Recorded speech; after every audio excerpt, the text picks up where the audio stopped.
Alabama has entered into the post-Bryce Young and post-Will Anderson era. Still plenty of talent on that roster. They are replacing some guys, other guys that are going to be hearing their names called over the next couple of days in the NFL draft as we're recording this. But it's time to react to A-Day and Alabama's spring game and performance in Tuscaloosa.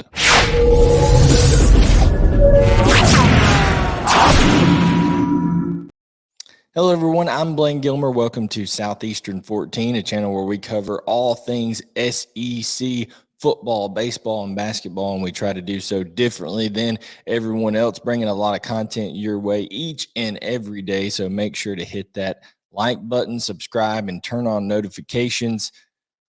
Let's talk about Alabama football, and let's talk about the spring game. The biggest question, of course, that everybody wants to know, okay, is there an heir apparent now? Is there a quarterback that's going to be the guy after Bryce Young has exited this program? You got Jalen Milroe, you got Ty Simpson that are fighting for this job.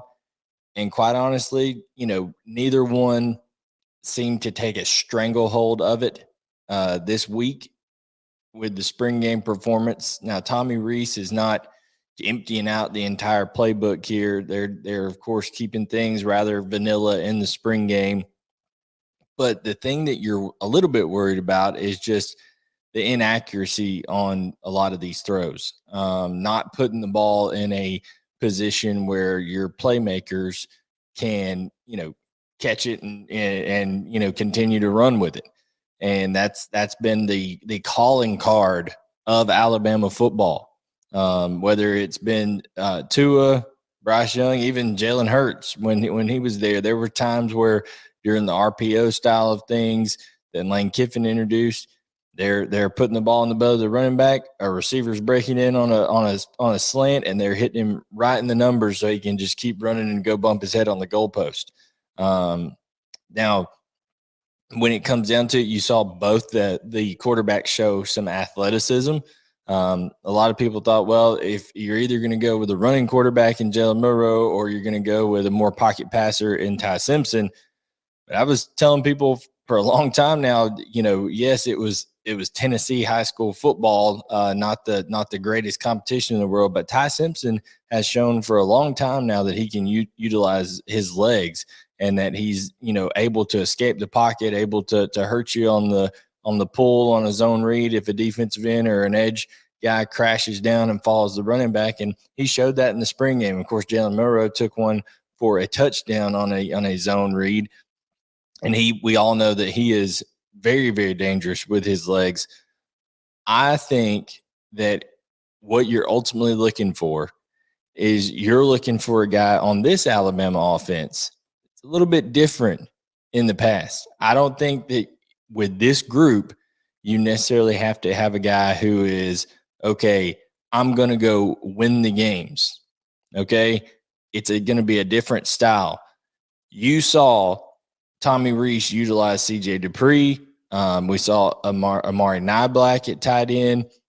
They've got a tight end group that is not only going to be able to be kind of a security blanket catching the ball for the quarterback, okay, whether it's over the ball, whether it's in the flat, Amari Niblack in the red zone. But also they're going to have, Robbie Oots is still there. They're going to have guys that can provide help in the running game.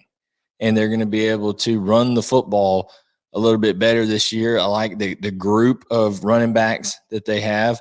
Honestly, the young guys, Jam Miller and Justice Haynes, stood out above everybody.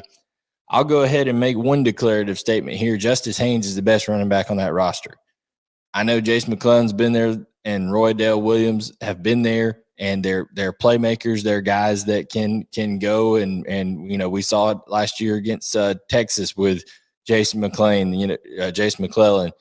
He can go out and he can score from anywhere on the field. I mean, he's a talented football player. But Justice Haynes is different. He's a guy that the way he is built, the way that his vision and the way that he is able to catch the ball out of the backfield as well as, power it up in between the tackles, and break tackles. He's a big guy that can take some of that SEC punishment and just keep on ticking. I think that Justice Haynes is a guy that's going to be just ultra important for Alabama and the new attitude that Tommy Rees is kind of trying to instill. There's no secret about it that Nick Saban is, he said after the game this past Saturday that he thinks that Alabama has better practice habits, that there's some more toughness and tenacity to this team than there has been. They might have lost a little bit of that edge in terms of the physicality and things like that. A lot of people are worried that, oh no, Alabama's gonna go take things back 15 years and they're gonna be, running the ball all the time and just gonna be run, play action, pass, run. That's far from it.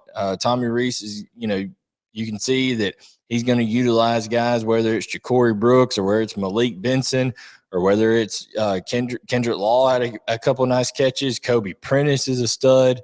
Listen, at wide receiver, and of course Jermaine Burton's going to get his shots, but I just don't think personally Jermaine Burton is not your wide receiver one if you're Alabama. He's not. He is too inconsistent. Your wide receiver number one is Malik Benson. He's a guy that I think is going to prove. He proved it at the JUCO level, just unbelievably productive. And he's a guy that I think is going to, first and foremost, catch the easy ones, okay? Jermaine Burton drops way too many of them, okay? So I think Jermaine Burton is going to be a good piece. He's going to make some plays, but he is not wide receiver number one anymore. I believe that moniker belongs to either Ja'Cory Brooks or Malik Benson, one of those two. Kobe Prentice is really good. I think you need to see Isaiah Bond continue to grow and do some things, but Kendrick Law, I thought, played well. Kobe Prentice is just sudden and electric. Emmanuel Henderson, a guy that started out at running back, he's kind of moved over to receiver for Alabama, can make some plays as well. So I think the sum is greater than the parts at wide receiver for the first time in a long time for Alabama. You don't have a Heisman Trophy winner, Devonta Smith type guy there. You don't have a Ruggs there. You don't have a Julio Jones there. You don't have all these guys that are these legendary Alabama receivers. I don't even think you have a J-Mo or a John Mechie or a Jalen Waddle. I don't think any of those type guys are there for Alabama right now. What I do think is I think you have a room full of really solid wide receivers, guys who can make plays. It's just who is going to distribute the ball more effectively for them. And I think that guy is going to end up being Ty Simpson. I think it's just because I think he's going to be able to – I liked how he went through progressions. He was able to replace the blitz a couple of times, but he still wasn't accurate enough, and neither was Jalen Milroe. So you have to ask yourself, if you're Alabama, okay, what are we going to prioritize? What kind of offense are we going forward? Are we going to place a premium on, okay, making sure that we have a guy who can make sure we're in the right protection, make sure we're running to the correct side, we're not going into an overloaded look, making sure we're making good decisions on RPO and not putting the ball in harm's way? Or are we a guy who we really need the explosiveness, or we really need the ability to turn the game on a dime with our running ability, and also just a huge arm to bomb it down the field type deal, which both of them have really good arms. I think that at the end of the day, Ty Simpson's going to end up winning this job, and then you're going to find out, okay, here's who we are. We've got guys like C.J. Dupree at tight end that comes in from Maryland, that we can have a chain mover, a guy that we can do different things in formations with Amari Niblack. But what it all comes down to at the end of the day, whether it's the run game or Alabama in that passing game, they can't get going unless those guys up front are better than they were last year. There was different times where Bryce Young, it was a good thing that he was an elusive quarterback, because he was running for his life a lot of times last year. And, they've remedied that a little bit. You saw guys like J.C. Latham who have been there, been able to play well and try to be a leader for this offensive line. Can he stay at left tackle? We'll see. Caden Proctor was in there. He's a big guy. It's just hard to play a freshman at left tackle in the SEC. Nick Saban came out and said, okay, he's got to continue to develop and lose a little bit more weight, but he's massive and he's able to move well. So whether it's J.C. Latham or Caden Proctor, I think they have good options over there. That's the question for Alabama. It's not the starters. It's not the Tyler Bookers. It's not the Seth McLaughlins. It's not the Terrence Fergusons in there. It's okay. Who's going to provide the depth? Because during the year, you're going to have times where you've got to interchange offensive linemen. And is Caden Proctor going to be ready to play? Is Wilkin Formby going to be ready to play? Is Olasa Lennon going to be able to play and step up and do some things?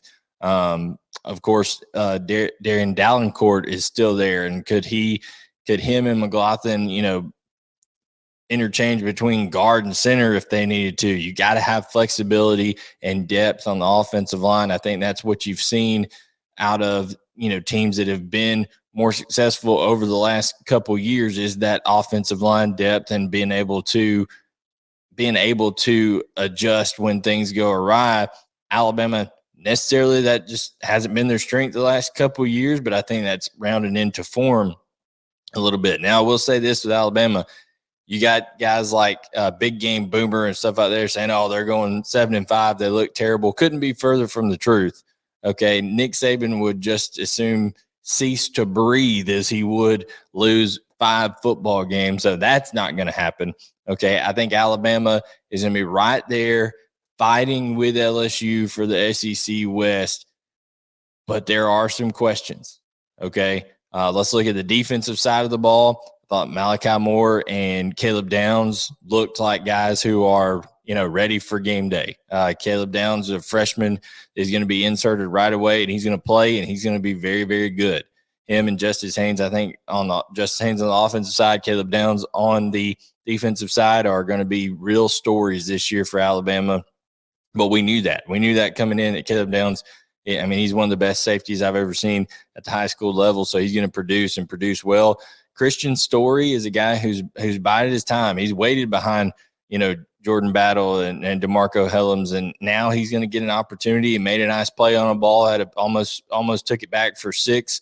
So Christian Story is a guy who I think helped himself out. I think also at the safety position, you saw Jake Pope flying around making some plays. Listen, Jake Pope was a guy I wasn't sure if he would ever play at Alabama, but I think he acquitted himself nicely this spring and has shown a spark, a little bit of a nose for the football, whether that's tackling or breaking up passes. So I think Jake Pope provides you some depth at safety over there. Terrion Arnold and Kool-Aid McKinstry look to be the corners that are going to be able to do some things and stay more in phase with receivers. Terrion Arnold was the guy that got picked on by Tennessee a little bit last year. So can he make that jump?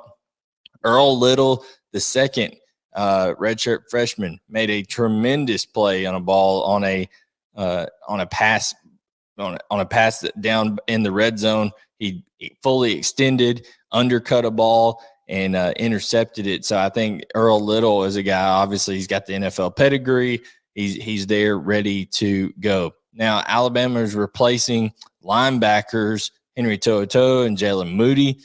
Kendrick Blackshear looked like he did some really nice things. Jihad Campbell is a guy that they're excited about. Justin Jefferson is a guy that transferred in. He was flying around making plays.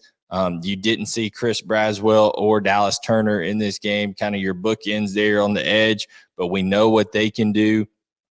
What it's going to be like, we know what Jaheim Otis, what he is. He's able to stop up things in the middle. So it's those ancillary pieces, the guys around those stalwarts, if you will. You got Tresman Marshall coming in from Georgia. Quindarius Robinson did some nice things. He's a senior. He's ready to go. Got guys like Quay Russaw coming in who was flying around. Quay Russaw is a physical specimen. He is as hard of working and as strong of an incoming freshman as you're going to see. And then Kenocott, he was out there, chasing people around, got after the quarterbacks a little bit on the day as well. So I think Alabama defensively, I really like where this group is. I think Kevin Steele is going to have a really, really good defense. It's going to be much improved from Alabama's defense a year ago. So I think Alabama fans are just going to see the identity of this team shift a little bit. You're going to be more, okay, not necessarily run first offense, but you're going to be more run oriented offense with really good defense, and just have a quarterback. Listen, you don't have to take over games, but you have to be able to keep your team out of bad situations, make the plays that are there, distribute the ball to those receivers that are really, really capable. And you have some guys who, I think Ja'Cory Brooks is underrated. In fact, people don't give him enough credit. I think he's really, really good. Malik Benson is going to pop. And then can guys like Kobe Prentice, Isaiah Bond, Kendrick Law, Emmanuel Henderson, can any of those guys take the next step? And then out of Jermaine Burton, you're just looking for consistency. So, and then the tight ends are going to be weapons as well. So it's a good problem to have if you're Alabama. There's only one ball, but there's a lot of guys to get it to. Of course, we mentioned freshman running back Justice Haynes, that I think is going to end up working himself into being maybe the guy for Alabama before it's said and done this year. He's just such a physical guy, and looked really good at A-Day. If you enjoy this content, make sure to hit the like button, subscribe, turn on notifications, and leave your comments below about what you thought about Alabama's A-Day game. For the guys over at Southeastern 14, Chris Lee, Blake Level, they do baseball and basketball coverage as well. They'll be joining me for football before too long as we get throughout the rest of the offseason here and head into summer and fall. But for Chris Lee and Blake Level, I am Blayne Gilmer. We'll catch you guys next time on Southeastern 14.